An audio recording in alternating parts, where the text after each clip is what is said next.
Sidang lanjutan sengketa lahan Stadion Matuangin dan juga TVRI kini masih terus bergulir di Pengadilan Negeri Makassar.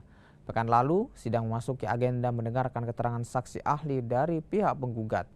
Adapun penggugat yang mengaku sebagai ahli waris lahan tersebut diketahui bernama Joy Guan Chiang alias Baba Matuangin.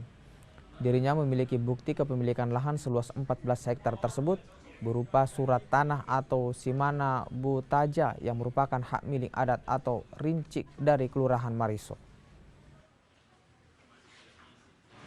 Ahli itu kan tidak bisa begitu, harus netral sesuai dengan keilmuannya.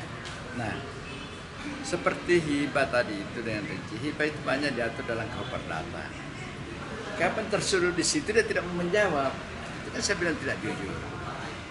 Bahwa kalau merugikan, merasa dirugikan orang yang membawa dia sebagai ahli, dia tidak mau jawab. Nah, itu, jadi tidak netral lah menurut saya, tetapi apakah nanti pertimbangan hakim ya silakan aja. Kita juga mungkin dapat ajukan juga ahli atau saksi yang lain.